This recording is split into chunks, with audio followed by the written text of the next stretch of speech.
Bien, vamos a ver ya el cuarto y último método de los que tenemos en teoría para la resolución de problemas multiobjetivo, que es el de la programación por metas. En este caso, que por cierto es el que hace falta para resolver el problema cuarto, si no recuerdo mal, de la relación. Entonces, en primer lugar, ¿qué es una meta? Bueno, ese nuevo concepto que se introduce aquí está en contraposición a las restricciones usuales que hemos tenido hasta ahora. Hasta ahora una restricción se tenía que verificar necesariamente, y si no se verificaba alguna de ellas, pues el problema, el punto no era factible, no era una solución factible y por tanto no era un punto válido para nuestro problema, no podía ser solución del mismo.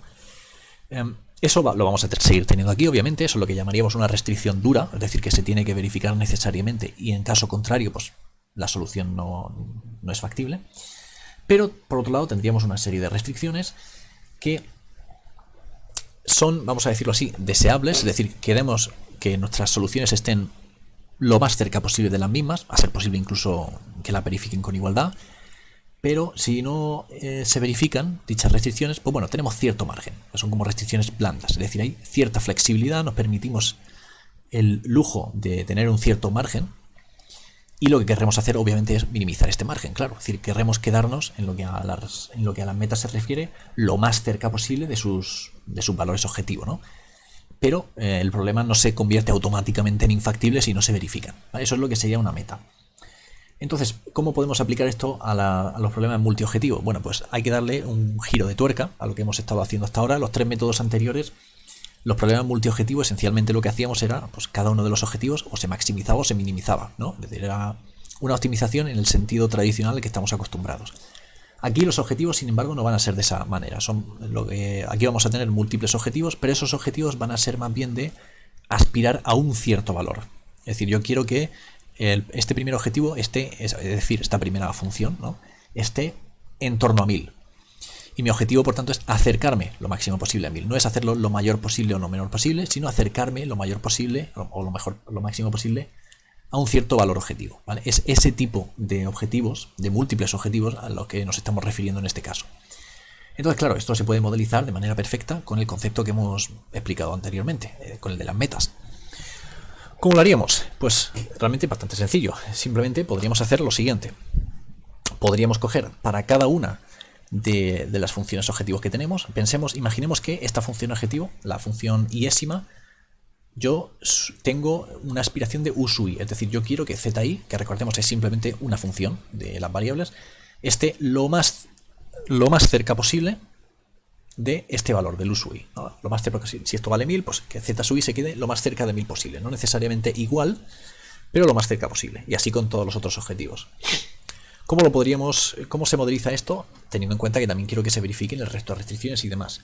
Pues el método que introduce aquí es el siguiente. Para cada uno de estos objetivos vamos a introducir dos variables, d sui menos y d sui más, que lo que van a representar básicamente es el d sui menos nos va a indicar cuánto nos estamos quedando o cuánto se está quedando nuestra función objetivo por debajo del u sui, es decir, de nuestro nivel de aspiración, y este de aquí nos está indicando cuánto nos estamos pasando, en definitiva. Es decir, uno nos indica el margen por abajo y otro el margen por arriba. Obviamente, al final el z sui tomará un valor, es decir, que si el nivel de aspiración era 1000 y la función objetivo termina valiendo 1010, pues entonces nos hemos quedado por encima con un margen de 10 y por tanto el margen inferior se ha quedado en 0. ¿De acuerdo? Es decir, que solo una de ellas va a ser no nula, siempre una de ellas va a ser 0 y la otra va a ser pues el margen que tengamos, que también podría ser 0 si hemos conseguido la meta con igualdad, ¿no?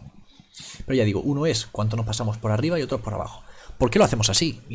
¿Por qué no cogemos simplemente una variable que nos mida cuánto nos estamos quedando por arriba o por abajo? Pues porque eso no sería una variable no negativa. Es decir, si tengo una variable que me mida cuánto me estoy pasando por arriba o por abajo, es decir, que sea positivo o negativo, pues entonces no estaríamos trabajando con variables no negativas, ¿no? Con lo cual, ya digo, la manera que se plantea aquí es, vamos a introducir para cada una de ellas dos variables. Al final solo una de ellas va a ser no nula, ¿vale? Y bueno, la que no sea nula nos estará indicando, en primer lugar, si nos estamos pasando o quedando cortos, y en segundo lugar, por cuánto, ¿de acuerdo? Entonces aquí simplemente hace esa definición que hemos dicho, y al final podemos introducir la siguiente restricción, que esto ya sí que sería una restricción fuerte. Es decir, una restricción normal y corriente, ¿no?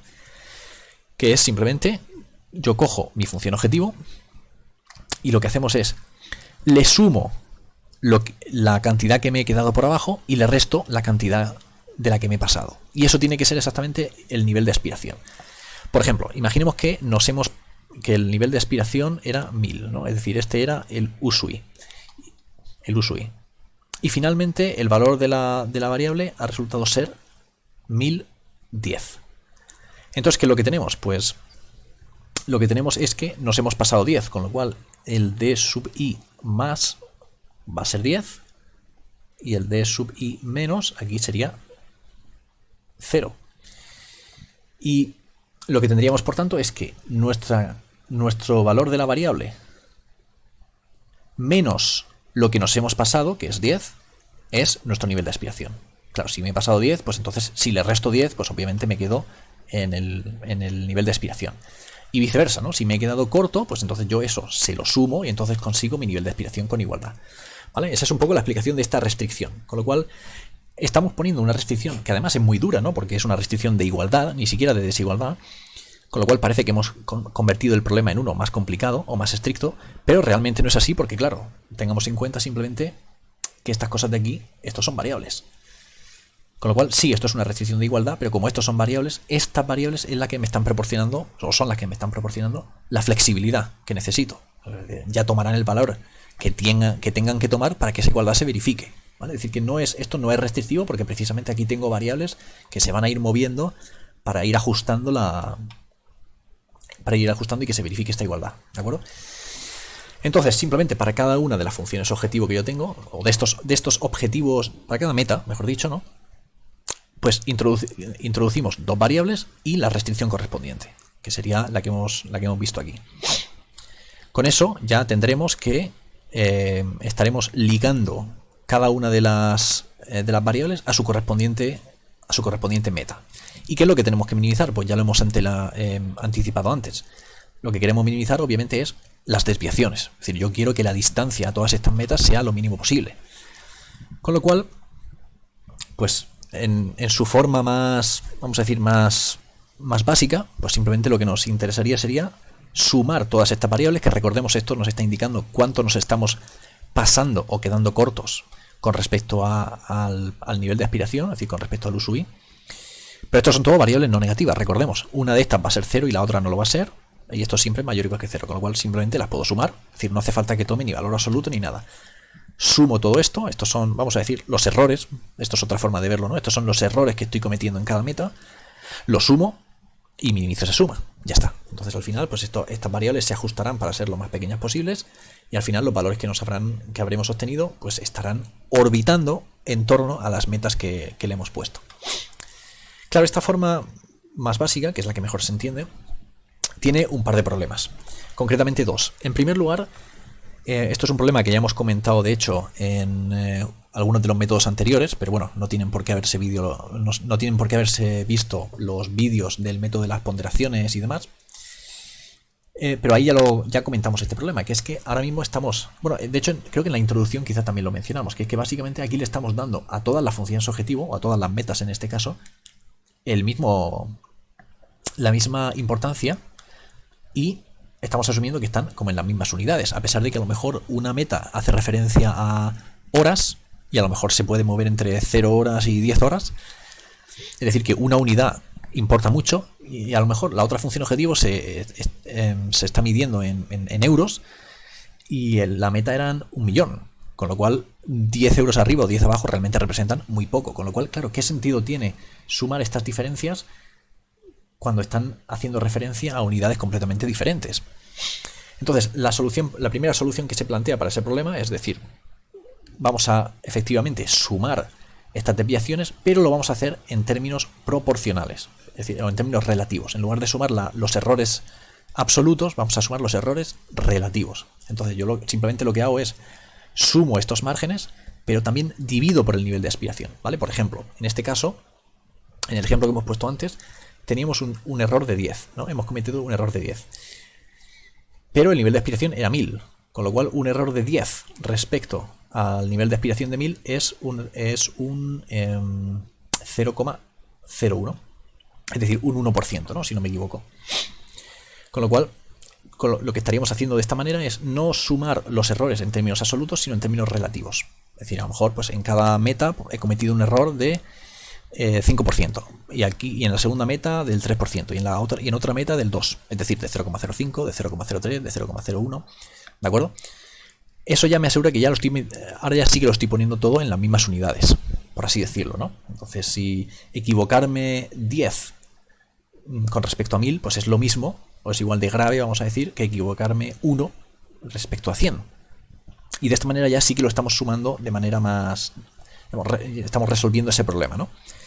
Entonces ahora el primer problema ya está resuelto. El hecho de que cada una de las metas probablemente o potencialmente se mide en unidades distintas, ya lo estamos resolviendo. Simplemente normalizamos o dividimos por el total o por el nivel de aspiración en este caso, y ya lo transformamos todo en términos relativos.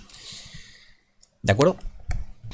Pero todavía podemos tener un segundo problema, y el segundo problema, o simplemente la segunda limitación que nos gustaría solventar, es que ahora mismo, vale, sí, ya lo tenemos todo en las mismas unidades, pero le estamos dando ahora el mismo peso a todas las metas.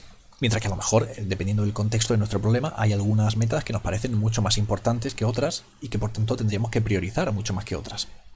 Esto es algo que hemos comentado también en el método de las ponderaciones, ¿no? El segundo. Claro, si yo por ejemplo tengo dos metas, una económica y una de tiempo, una vez que ya las pongo en las mismas unidades, a lo mejor a mí me interesa decir que me interesa especificar que la meta económica sea el doble de importante que la meta de tiempo, ¿no? Por lo que sea, por el contexto del problema.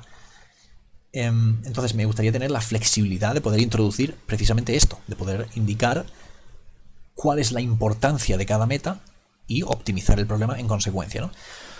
¿Cómo lo vamos a hacer? Pues simplemente lo podemos hacer introduciendo unos coeficientes para cada una de las metas. Es decir, que en lugar de simplemente sumar los términos tal cual, cada uno de los términos los vamos a multiplicar por un coeficiente lambda i.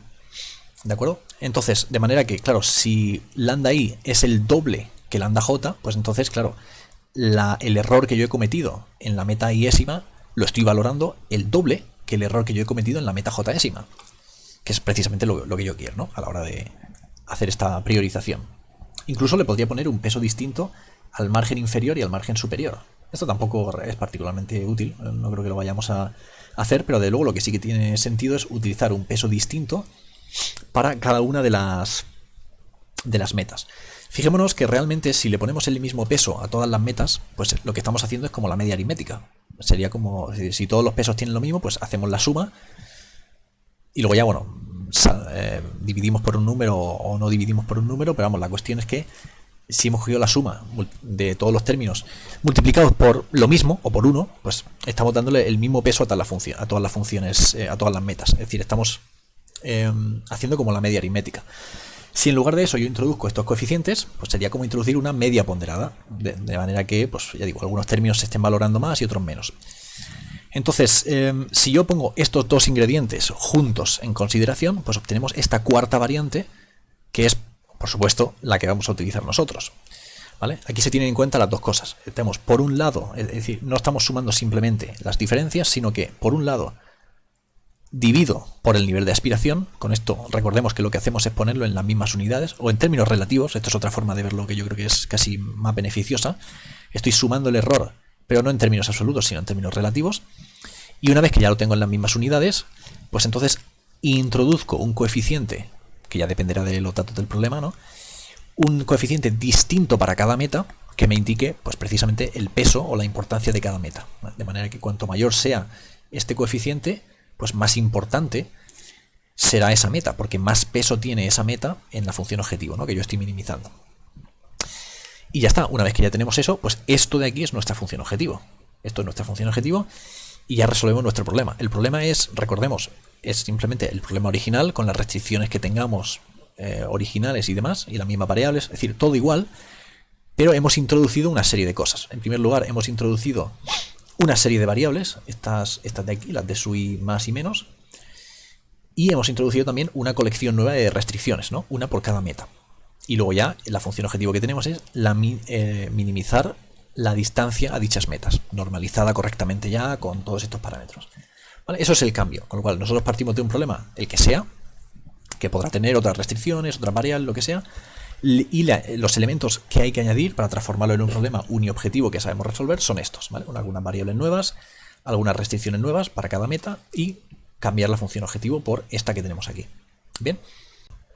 Bien, vamos a ver un ejemplo concreto. Imaginemos que tenemos este problema, tenemos que construir una cierta cantidad de talleres. Estos talleres pueden ser de 3 tipos y tienen pues características distintas, ¿no? Por ejemplo, la superficie necesaria para construirlo, pues el primer taller requiere 400 metros cuadrados, el segundo 750 y el tercero 1050, ¿vale? Y luego pues cada taller también tiene un coste distinto de edificación y un gasto energético distinto.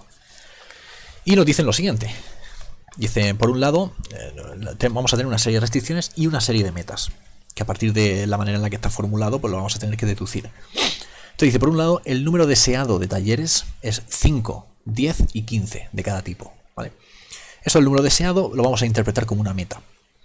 Luego dice, lo ideal sería ocupar 25.000 metros cuadrados. Eso lo vamos a interpretar como una meta también. Es decir, quiero que al final ocupe en torno a 25.000 metros cuadrados. La capacidad son 15.000 kilovatios al año sin que sea posible aumentarla. Es decir, esto lo vamos a ver, esto está formulado como una restricción dura y por tanto no una meta. Luego dice que los fondos disponibles es en torno al 1.000.000, pero bueno, tenemos cierta flexibilidad, es decir, esto es una meta. Y luego también nos dice ciertas informaciones que podemos utilizar para determinar la importancia de cada una de las metas, porque recordemos que nosotros por aquí tenemos que determinar unos ciertos lambda i, ¿no? Estos que teníamos por aquí, que nos indican el peso que se le va a dar a las diferencias o a los errores que cometemos en cada una de las funciones objetivas. Es decir, que estos lambda nos indican la importancia de cada una de las metas. ¿Pero cuáles son? Bueno, pues de alguna manera tenemos que tener información para otorgarle valores a esos coeficientes, o bien porque nos lo dice el problema, o porque hay que deducirlo a partir de la información que nos da el problema, o quizá porque por el contexto que tenemos nosotros, pues podemos pensar unos valores que sean razonables, ¿no? Que nos parezcan razonables. En este caso nos dice que, por un lado, las desviaciones, es decir, el error que cometemos en los talleres de tipo 3 es el doble que el de los otros dos tipos de talleres, ¿vale? Es decir, que el coeficiente por el cual vamos a ponderar los errores que cometemos en esta meta concreta, esta de aquí, la de tener 15 talleres de tipo 3, ese coeficiente va a ser el doble que los coeficientes de las otras dos metas, ¿no? Y luego también teníamos más metas, ¿no? Tenemos la meta de la superficie y la meta del dinero. Vale, pues la meta de la superficie, dice aquí que, perdón, la del presupuesto, dice que es el doble de importante que la del terreno, pero igual de grande que la de los talleres de tipo 3, ¿vale? Con lo cual, con estas relaciones que tenemos aquí, ahora vamos a ver que es suficiente para calcular cuánto tienen que valer esos coeficientes, es decir, cuánto valen los lambda i que necesitamos. Entonces, ¿qué hacemos? Pues como tenemos que determinar, vamos a ver un poco esto por encima, como tenemos que determinar cuántos talleres hacer de cada uno de los tipos, pues vamos a tener tres variables enteras que nos determinen cuánto hacer de cada tipo de taller, ¿no? Tenemos una única restricción dura, que recordemos que era la de la capacidad energética, con lo cual, pues efectivamente vamos a tener una sola restricción, esta de por aquí, que lo que me asegura es que en función del número de talleres de cada tipo que yo tengo y del gasto aquí en kilovatios que hace cada uno de ellos, pues en función de eso calculo el gasto total y eso no puede superar los 15.000. Eso es una restricción dura y es de hecho la única que tenemos. Y luego teníamos 5 metas, que es cuántos talleres de cada tipo hacer y luego en torno a cuánto tiene que estar tanto la superficie como el presupuesto. ¿Vale? Por ejemplo, en el caso de la superficie necesaria, ¿cómo la calculamos? Pues una vez que yo ya sé los tipos de cada uno de los talleres que quiero construir y la superficie de cada uno de los talleres, pues obviamente esta suma producto de aquí lo que me indica es la superficie total, ¿no?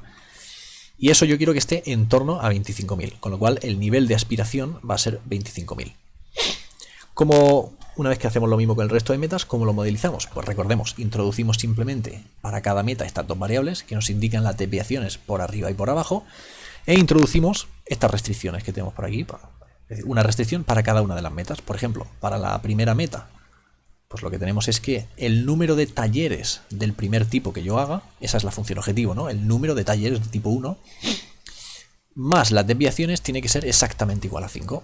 O lo que es lo mismo, esto de aquí me está midiendo la desviación entre el número de talleres de tipo 1 que yo hago y 5, que es lo que yo quiero que es lo que yo quiero finalmente conseguir, ¿no?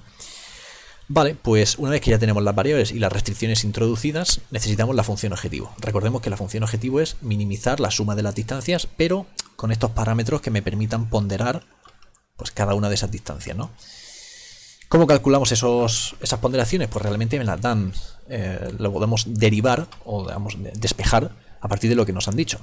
Como las desviaciones o digamos la diferencia en los talleres de tipo 3 es el doble de importante que en los otros dos tipos de talleres, pues eso lo que significa es que el coeficiente correspondiente a esa meta será el doble que el coeficiente correspondiente a las metas del taller 1 y 2. ¿Vale? Entonces eso es lo que tenemos precisamente aquí. El tercer coeficiente es el doble del primero y del segundo. Y ellos dos son iguales entre sí, claro, como consecuencia. Y luego lo que nos decía también era que la desviación del presupuesto era igual a la del taller de tipo 3, que es lo que estamos haciendo aquí, ¿no? La desviación, el 5, que es el que se corresponde a la meta del presupuesto, esa es igual a la lambda 3, que es la de los talleres de tipo 3, pero el doble que el cuarto peso, que es el que se corresponde con la meta de la superficie. ¿Vale? Con lo cual, realmente con esta ecuación, pues ya tenemos una posibilidad, ya podemos calcular los coeficientes o la relación entre ellos, realmente. Si a uno de ellos le damos el peso de 1, pues entonces, es decir, si a lambda 1, lambda 2 y lambda 4 le damos un peso de 1, y a lambda 3 y lambda 5 le damos un peso de 2, ya se verifican todas las restricciones. Es decir, que con esta no es que tengamos una única solución, porque obviamente si yo cojo estos pesos y los multiplico todos por cualquier número, por ejemplo todos los multiplico por 2, pues me vuelven a salir números que verifican todas las soluciones, ¿vale? Es decir, que si yo aquí considero los pesos 2, 2, 4, 2, 4, esto verifica también todas las relaciones. Es decir, el tercero es el doble de estos dos, el quinto es el doble del cuarto y el quinto es igual que el tercero. Es decir, ya se verifica, ¿no? Con lo cual, lo que pasa es que obviamente esto realmente nos da igual. Como ya es cuestión simplemente de obtener aquí el mínimo, si yo multiplico todos los términos por el mismo número, pues realmente sacando factor común, lo único que estoy haciendo es multiplicar toda la función objetivo por un número. Que eso obviamente no cambia la solución. Sí que cambia la función objetivo, es decir, el óptimo va a ser distinto, ¿no? Me va a salir multiplicado por 2. Pero el valor de las variables, es decir, el valor de las x y me sale el mismo, con lo cual realmente no me importa, lo cual no es relevante. Muchas veces sí que un poco quizá por simplicidad, se tomaría estos coeficientes asumiendo que la suma es 1, ¿de acuerdo? Pero realmente, ya digo, no es, estrictamente hablando, no es relevante. Entonces, una vez que ya tenemos los coeficientes calculados, pues ya podemos calcular a partir de ahí nuestra función objetivo, en función de las variables y de los lambda i que hemos calculado y de los USUI que estamos utilizando, recuerdo, para normalizar, para trabajar con errores relativos en lugar de absolutos. Y ya está, ya tenemos todo lo necesario, las restricciones, las nuevas variables, la función objetivo, pues ya introducimos esto en el Excel y lo resolvemos. Y una vez que lo resolvemos, pues dependiendo de cómo lo modelicemos, ¿qué es lo que obtendríamos? Vamos a interpretar un poco la solución. Tendríamos aquí nuestras tres variables que nos indican para cada uno de los tipos de talleres cuántos estamos produciendo. Al final estamos produciendo 5 del primero, 10 del segundo y 13 del tercero, lo cual significa que para los dos primeros hemos conseguido exactamente lo que queríamos, pero para el segundo nos hemos quedado 2 por debajo, ¿verdad? Por eso precisamente tenemos aquí, a ver si puedo,